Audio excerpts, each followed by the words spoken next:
మాజీ మంత్రి పెద్దిరెడ్డి రామచంద్రారెడ్డి నివాసానికి నగరపాలక సంస్థ వేసిన రోడ్డుపై పూర్తి స్థాయి నివేదిక ఇవ్వాలని ఎమ్మెల్యే ఆరణి శ్రీనివాసులు అధికారులను ఆదేశించారు. అధికారులు జనసేన నాయకులకు ఇచ్చిన గడువు రేపటితో ముగియనుంది. అధికారులు ఎలాంటి చర్యలు తీసుకుంటారన్న అంశంపై సర్వత్రా ఉత్కంఠ నెలకొంది.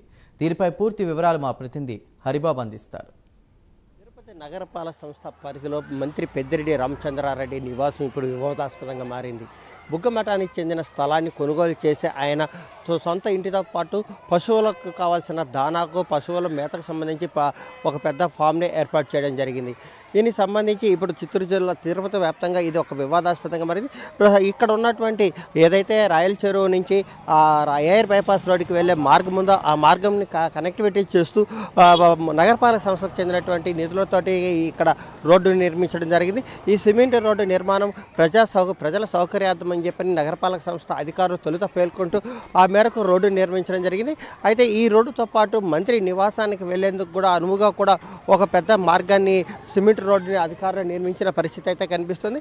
అయితే ఈ రోడ్డు నిర్మించిన తర్వాత ఎవరు కానీ ఇటు నుంచి అటు వెళ్ళేదానికి అవకాశం లేకుండా పెద్ద ఎత్తున గేట్లు ఏర్పాటు చేసి ఆ గేట్ల నుంచి ఎవరు పోకుండా బీగాలు వేసి ఉంచిన పరిస్థితుల్లో ఈ ఏదైతే గేట్లు ఉన్నాయో రాయల చెరువు నుంచి మారుతినగర్కి వెళ్లేందుకు మార్గంగా వేసిన రోడ్డుకి సంబంధించిన గేట్లను కూడా పూర్తిగా తొలగించి ప్రజల రాకపోకలకు పూర్తి స్థాయిలో అవకాశం కల్పించాలని చెప్పని కూడా జనసేన తెలుగుదేశం పార్టీ నాయకులు ఇప్పటికే ఫిర్యాదులు చేసిన పరిస్థితి అయితే కనిపిస్తుంది.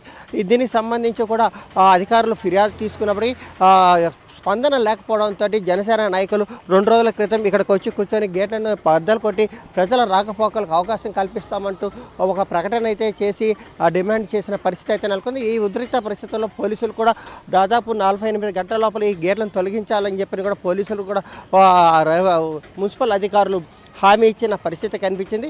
అయితే 48 గంటలు దాటుతున్నప్పటికీ కూడా ఈ గేటుకు సంబంధించి ఎలాంటి చర్యలు చేపట్టకపోవడంతో రేపు జనసేన తెలుగుదేశం పార్టీ నాయకులు ఎలా వ్యవహరిస్తారన్నది ప్రస్తుతం వేచి చూడాల్సిన పరిస్థితిలో నెలకొంది. ఈ నేపథ్యంలోనే మున్సిపల్ అధికారులతో మాజీ మంత్రి రామచంద్రారెడ్డి సమావేశమై ఈ రోడ్డు నిర్మాణానికి ఎంత ఖర్చు అయిందో నగరపాలక సంస్థ ఎంత మేరకు నిధులు వెచ్చించిందో ఆ నిధులు మొత్తం చెప్తే తాను చెల్లిస్తానని చెప్పి కూడా ఒక ప్రతిపాదించినట్టు మనకు సమాచారం ఉంది. అయితే దీనికి సంబంధించి మొదట గేట్లు తొలగించిన తర్వాత దానికి సంబంధించి అపీల్ చేసుకోగలిగితే నగరపాలక సంస్థకి అపీల్ చేసుకుంటే ఆ తర్వాత తాము పరిగణలోకి తీసుకుని ఆ రోడ్డు నిర్మాణానికి అయిన వ్యయాన్ని సూచిస్తామని అప్పుడు కావాలంటే తద్వారా దానికి సంబంధించిన నష్టపరిహారాన్ని నగరపాలక సంస్థకు చెల్లించవచ్చు అని చెప్పిన ఒక ప్రతిపాదన అయితే అధికారులు మంత్రి ఎదుట పెట్టారు.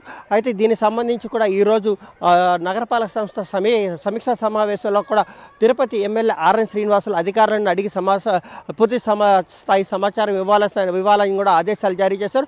రోడ్డు నిర్మాణం ఎందుకు వేస్తారు, ఆ రోడ్డు నిర్మాణం వల్ల అటు రెండు ప్రాంతాల ప్రజలు రాయల్ నగర్ కానీ అటు మారుతి నగర్ ప్రజలకు కానీ యాక్సెస్ ఉందా లేదా, ఆ యాక్సెస్ ఉన్నప్పుడు నగరపాలక సంస్థ రోడ్డుని ఎందుకు మూసివేశారు, దీనికి సంబంధించి ఎలాంటి చర్యలు చేపట్టాలి, భవిష్యత్తులో కార్యాచరణ ఎలా తీసుకోవాలని చెప్పని కూడా ఆర్ఎన్ శ్రీనివాస్ ఇప్పటికే అధికారికి దిశానిర్దేశం చేసి దాని మీద పూర్తి స్థాయిలో నివేదిక ఇవ్వాలని చెప్పి కూడా ఆదేశాలు జారీ చేసిన పరిస్థితి కనిపిస్తుంది. అయితే నగరపాలక సంస్థ అధికారులు ఎలాంటి చర్యలు చేపడతారు, గేటు తొలగించి ప్రజలకు రాకపోకలకు వీలుగా ఈ రోడ్డుని ఉంచుతారా, లేదంటే మంత్రి రామచంద్రారెడ్డి ఇప్పటికే ప్రతిపాదించినట్టు ఆయన పూర్తి స్థాయిలో మొత్తం చెల్లిస్తే ఆ రోడ్డు సిమెంట్ రోడ్డుని అతని ఇంటి వరకే పరిమితం చేస్తారనేది ప్రస్తుతం మనం వేచి చూడాల్సిన పరిస్థితి కనిపిస్తుంది. అధికారుల తీరును బట్టి భవిష్యత్ కార్యాచరణ ఎలా ఉంటుంది, అధికార పార్టీలో ఉన్నటువంటి ఎన్డీఏ కూటమి పక్షాలు ఎలా వ్యవహరిస్తాయనేది కూడా వేచి చూడాల్సిన పరిస్థితి ఉంది. కెమెరా పర్సన్ అరుణ్తో హరిబాబు, ప్రైమ్ 9 న్యూస్, తిరుపతి.